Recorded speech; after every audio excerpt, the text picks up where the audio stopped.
Kalau boleh tahu, Mbak Zahwa sekolahnya di mana? Saat ini saya bersekolah di SMK PGRI 1 Kudus dengan mengambil jurusan Beauty and Spa Academy.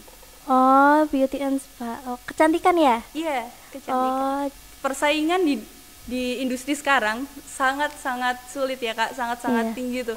Kalau kamu nggak good looking, kamu nggak akan Iya, dihargai. iya, iya. Masa visi misi dibuat mendadak, kan ini dibuat seterusnya. Nanti mau jadi apa organisasinya jika visi misinya aja mendadak.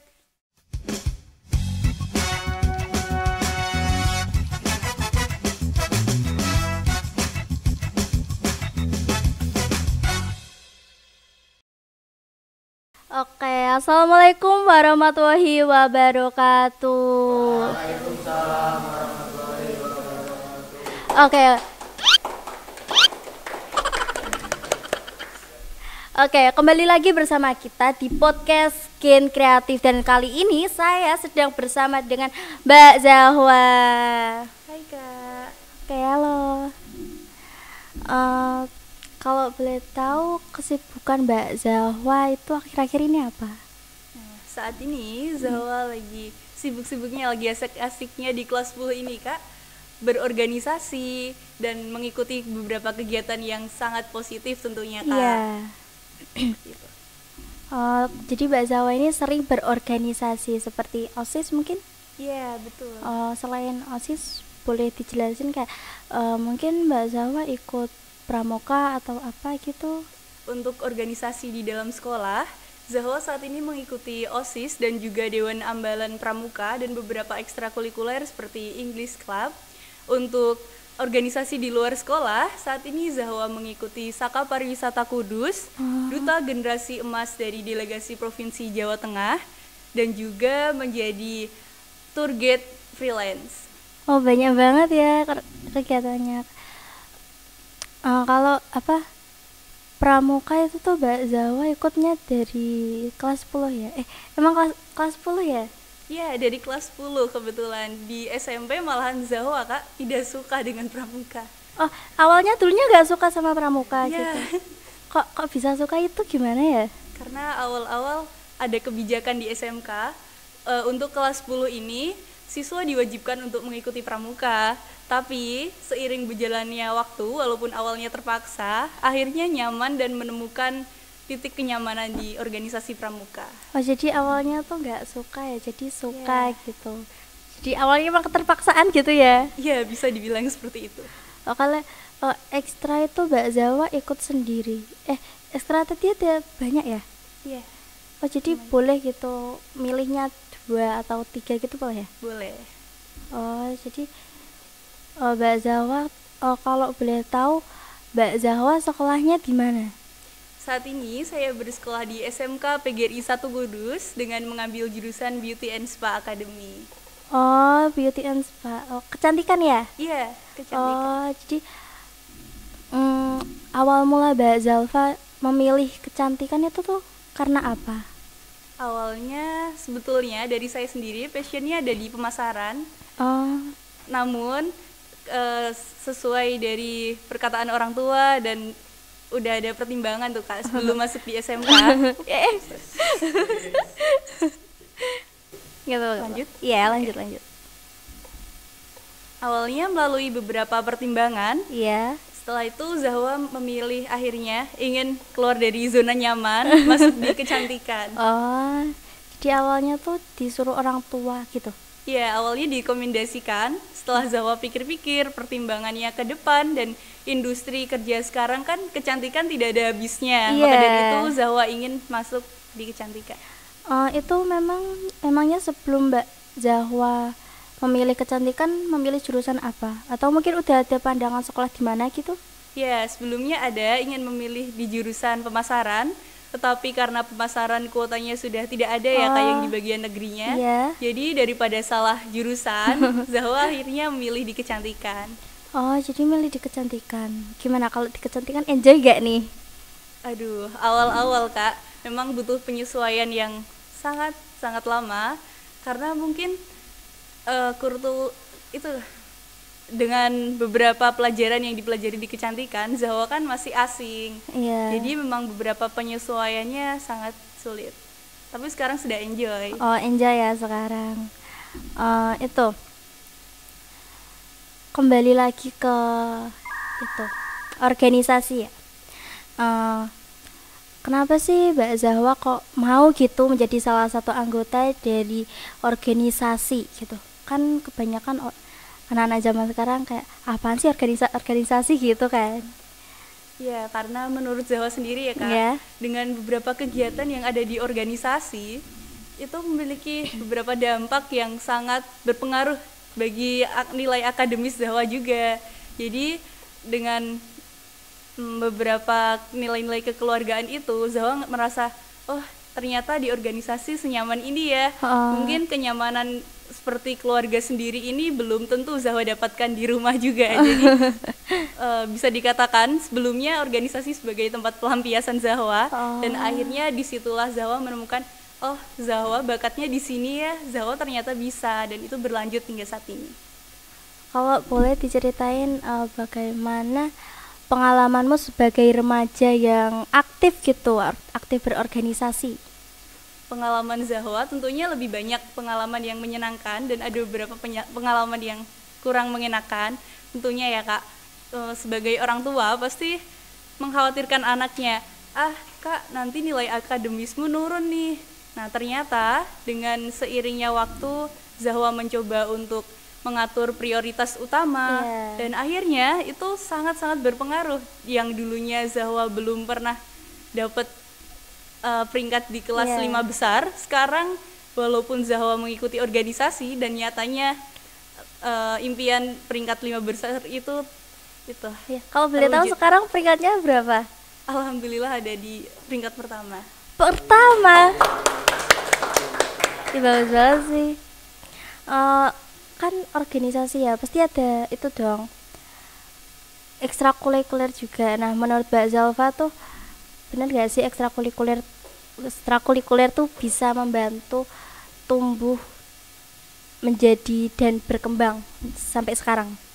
Ya betul sekali, ekstrakurikuler menurut saya itu kegiatan di sekolah yang mungkin tidak terlalu penting bisa dikatakan, tetapi bisa menambah skill-skill bakat-bakat kita. Contohnya misalkan di jurusan saya sendiri kan kecantikan, itu sangat membutuhkan 2 bahasa atau lebih kalau bisa. Jadi Zahwa memilih di ekstrakurikuler bahasa Inggris agar ketika di lab, ketika ada tamu-tamu dari luar negeri pun, kita sebagai bibit-bibit sumber daya manusia dari jurusan kecantikan dapat menjadi keunggulan tersendiri Kak, seperti itu. Jadi Kak Zahwa itu tuh ngambil ekstrakurikuler sesuai dengan jurusan gitu, jadi sejalan gitu kan. Kalau boleh tahu apa aja sih keterampilan yang penting dalam pengalamanmu mungkin? Keterampilan yang menurut saya penting adalah keterampilan berbicara di depan umum. Bukan cuma di depan umum Kak, tetapi di depan orang, bukan tidak hanya di depan umum gitu.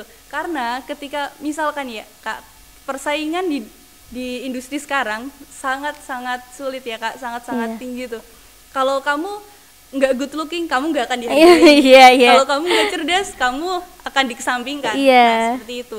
Ketika Zahwa menyadari, oh kalau aku nggak terlalu cantik, Zahwa juga harus bisa memiliki skill seperti public speaking, atau mungkin gimana ya Kak, lebih mempelajari skill yang seharusnya tidak banyak orang yang mempelajari. Jadi itu sebagai nilai keistimewaan yang sangat dibutuhkan saat ini. Jadi gitu ya. Kan bagaimana sih cara menyeimbangkan antara ekstrakurikuler dan tanggung jawabmu dalam akademikmu?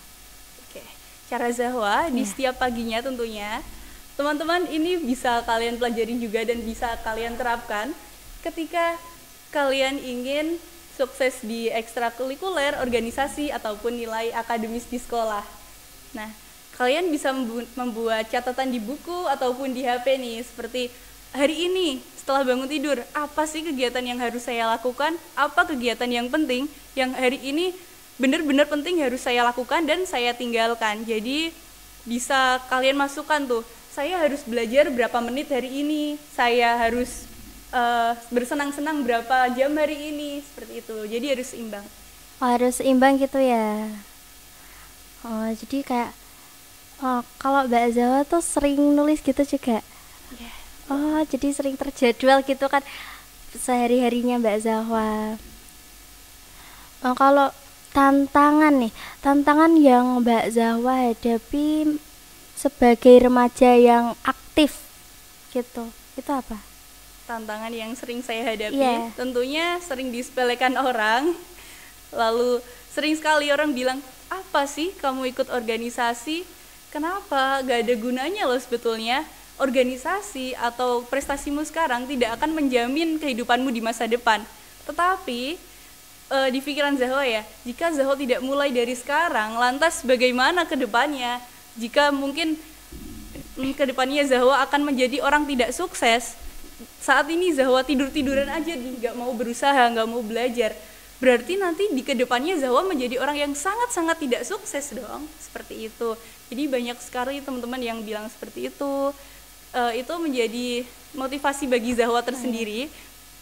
Mungkin kadang ada Kak rasa, aduh aku sakit hati banget, Oh iya, mesti pengen itu ada nyerah ya. nih. Iya itu ada, tetapi Zahwa mulai terbiasa beradaptasi dengan perkataan-perkataan itu. Tapi emang beneran ada yang bilang kayak gitu? Ya sering.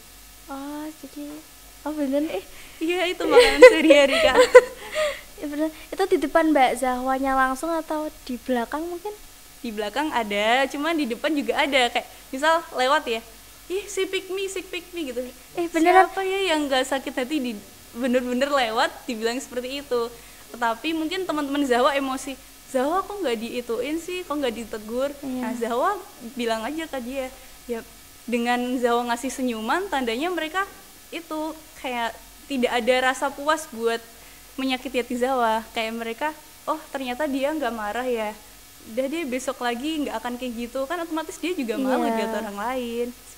Oh jadi tapi biasanya kalau kayak gitu dibilangin balik tuh tetap langsung itu ya, malah tambah gitu. Iya. Kalau gitu cara ngatasinya tuh gimana? Kalau misalnya Mbak Zahwa dibilang kayak gitu. Jika Zahwa sendiri menghadapinya dengan senyuman dan sabar-sabar aja deh Kak. Seperti itu. Mbak Zahwa pernah itu gak sih kayak putus asa, kayak kayak kok mereka pada bilang gini, nggak dulu kayak gitu, pernah nggak? Iya itu Zahwa pernah ada di fase-fase terendah itu, waktu awal-awal bener-bener masuk organisasi. Dibilangin seperti itu, ada di dalam hati bilang, apa Zahwa nyerah ya? Zahwa nggak tahan, apalagi di rumah pun Zahwa kurangnya dukungan ya. Jadi gampang sekali downnya. Zahwa mikir, oh ada yang paling parah nih, Zahwa mikir apa Zahwa masih layak ngelanjutin hidup ya. Udah over. Oke. Seperti itu. Jadi Zahwa mikirnya gini lagi, oh Zahwa kan ngawalinnya bukan dengan mudah, Zahwa bangkit sendiri, jatuh-jatuh sendiri, ngobatin sendiri, masa berhenti? Yang bener aja, rugi dong. Oh jadi gitu. Terus hal yang membuat Mbak Zahwa ya pakai ya, Mbak Zahwa bangkit lagi tuh kayak apa? Kayak Zahwa lebih deket ke Tuhan tentunya. Dan Zahwa mikir kayak nyemangatin diri sendiri, yuk kamu tuh bisa, ayo lanjut, masa ya kamu berhenti sampai sini aja. Nah seperti itu yang membuat Zahwa kuat itu. Akhirnya sampai segini juga ya, kayak udah hebat banget. Oke. Terus pelajaran yang bisa Mbak Zahwa ambil dari Mbak Zahwa menjadi remaja yang aktif itu apa? Remaja yang aktif. Ya, pelajaran yang saya ambil hingga saat ini adalah saya harus lebih mengontrol emosi. Zahwa harus lebih lapang dada, karena jika kita menjadi orang baperan, Iya. itu tidak akan terpakai di dunia kerja. Iya. Nggak bakal bisa maju-maju gitu Iya, kalau kita betul. selalu menggunakan perasaan kita Iya. gitu. Kadang memang menggunakan perasaan itu penting, tetapi tidak selalu kita harus mengambil perasaan dengan perkataan-perkataan yang buruk. Ini Mbak Zahra hebat banget sih. Kayak bisa di titik ini gitu. Kalau boleh tahu, kalau di organisasi Mbak Zahra organisasi OSIS ya? Iya. Kalau OSIS itu posisi Mbak Zahra tuh di mana? Mungkin sekretaris, ketua OSIS mungkin. Saat ini Zahwa menjabat sebagai wakil ketua OSIS karena di sekolah saya ketuanya kelas 11, sedangkan adik kelas 10 sebagai wakilnya. Oh, jadi waketos nih ya.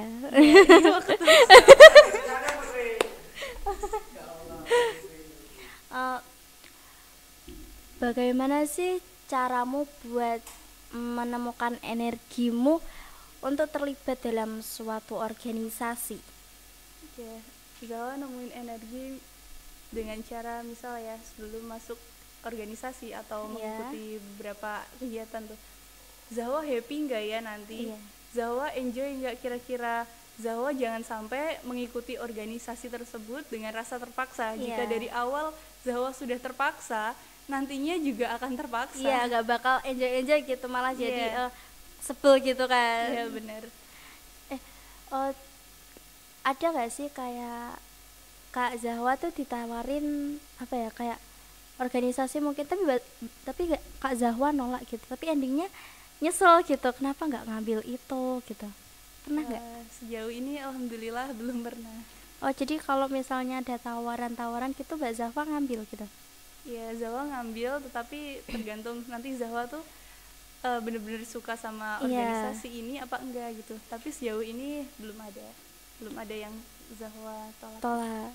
Oh, terus itu kalau Mbak Zahwa menjadi waketos itu Mbak Zahwa nyalonin diri atau dipilih? Dari awal kakak tingkatnya itu sudah menseleksi adik-adik, sudah melihat secara langsung mulai dari MPLS. Mana nih adik-adik yang mungkin pantas dijadikan wakil ketua OSIS selanjutnya. Nah, pada saat itu Zahwa dihubungin kakak kelas, yuk Zahwa turun sekarang. Hah, turun ngapain? Langsung tiba-tiba ya gitu. Kamu coba ikut seleksi wakil ketua OSIS, sekarang ya turun. Ya udah, Zahwa turun Kak. Ternyata di situ sudah teman-teman yang lain sudah menyiapkan visi misi. Zahwa sendiri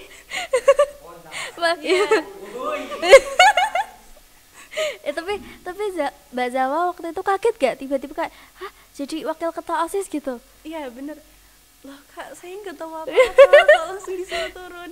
Jadi Zahwa turun tanpa menolak. Waktu itu ada penolakan tapi dipaksa. Jadi Zahwa oke lah, Zahwa mungkin bisa gitu. Terus waktu itu kan Mbak Zahwa spontan ya bilangnya. Waktu itu Mbak Zahwa sempat kayak nge-lag dikit apa enggak? Ya itu pasti. Waktu seleksi tertulis, Zahwa memikirkan, masa visi misi dibuat mendadak, kan ini dibuat seterusnya. Nanti mau jadi apa organisasinya jika visi misinya aja mendadak. Nah, di situ yang lain sudah menulis visi misi yang sangat bagus. Zahwa tulis, saya belum menyiapkan visi misi Kak. Itu kalau boleh tahu seleksinya itu tuh apa aja sih? Mulai dari seleksi tertulis, setelah itu jika tertulis lolos, seleksi wawancara, dan dipilih 3 kandidat nanti. Setelah seleksi wawancara, seleksi pemilihan suara. Jadi nanti yang memilih suara seluruh warga sekolah. Oh, seluruh kayak ngevote gitu. Oh, terus itu yang apa sih? Itu namanya wawancara. Iya, wawancaranya itu kayak pertanyaannya tuh seperti apa? Seperti kelemahanmu, kelebihanmu, yang itu mungkin menjebak banget. Lalu visi misimu apa, Dek? Nah, Zahwa sendiri menjawab, maaf ya Kak, kan tadi mendadak sekali. Untuk visi misi tidak bisa jika dibuat secara mendadak, karena ini juga akan dipakai ke depannya, harus dipikir dengan matang-matang. Nah, kakaknya bilang, oh gitu ya Dek, kapan menyusulnya? Nanti setelah pulang sekolah bisa?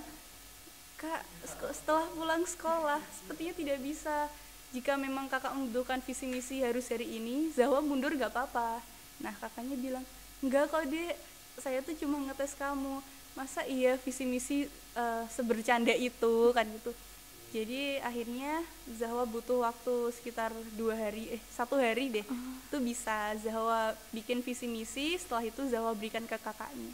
Oh, terus eh, tanggung jawab wakil ketua OSIS kan berat ya, pasti sering bentrok gitu sama kegiatan sekolah. Cara mengatasinya itu gimana?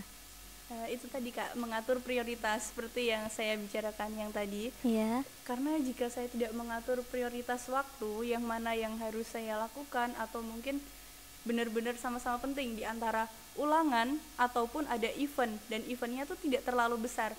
Zahwa lebih memilih ke ulangannya dulu karena ulangan sekolah ini lebih penting dibandingkan organisasi. Walaupun Zahwa memiliki jabatan yang tinggi, tetapi masih bisa saya korbankan karena kakak kelas saya kebetulan wakil ketua OSISnya.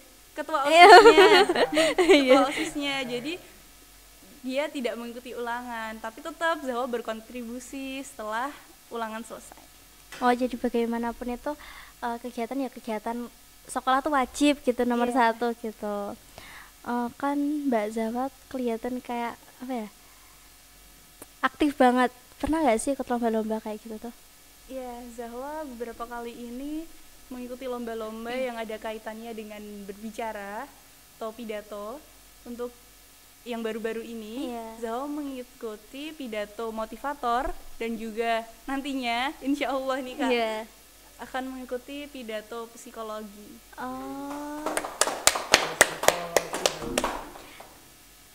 Kalau selain itu tuh ada gak sih Mbak Zahwa ngikuti lomba yang ada kaitannya gitu sama organisasi?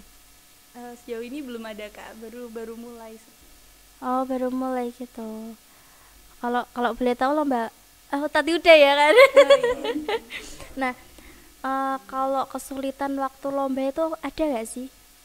Tentunya ada. Biasanya kesulitan waktu mau lomba atau mempersiapkannya nih Kak? Mau lomba dulu dong. Mau lombanya. Iya.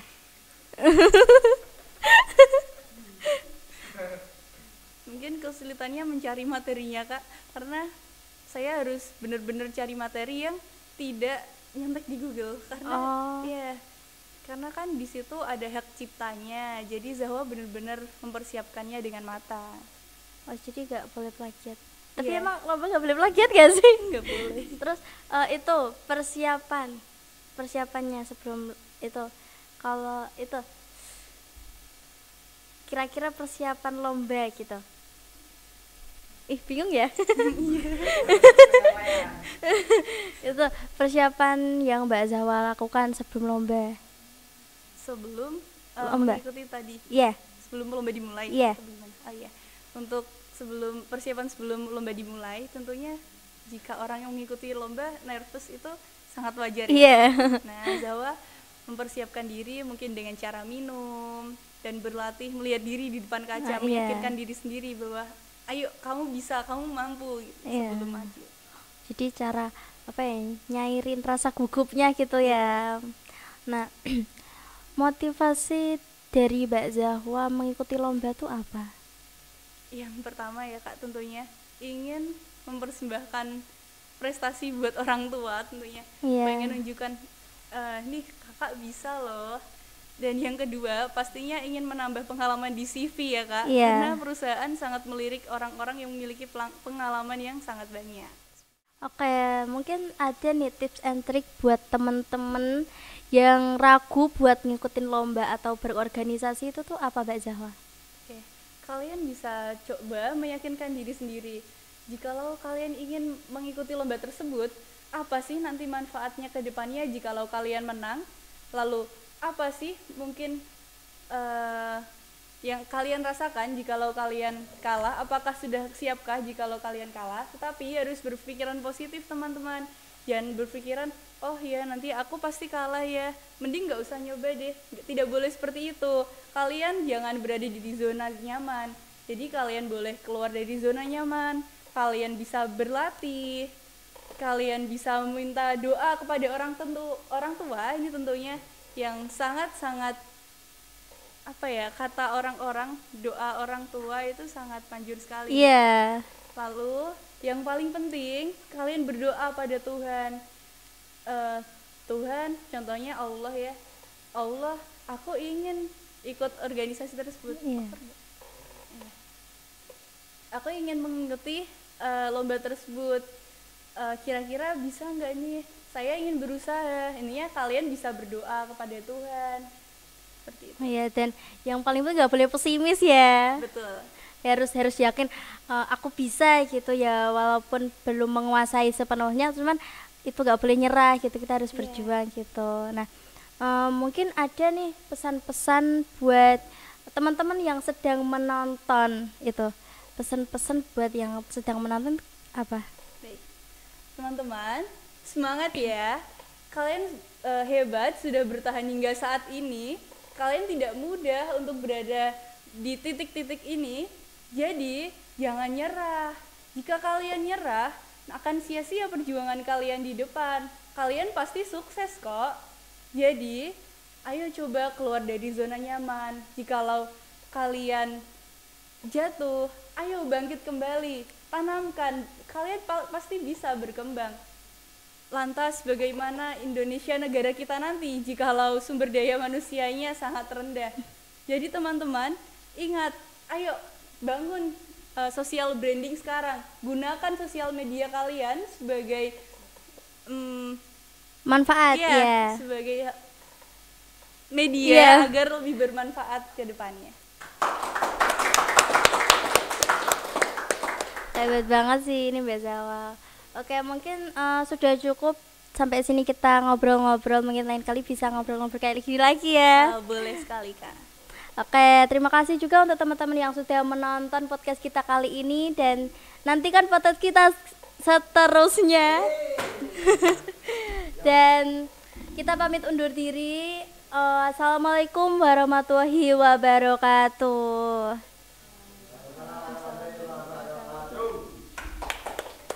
After school programnya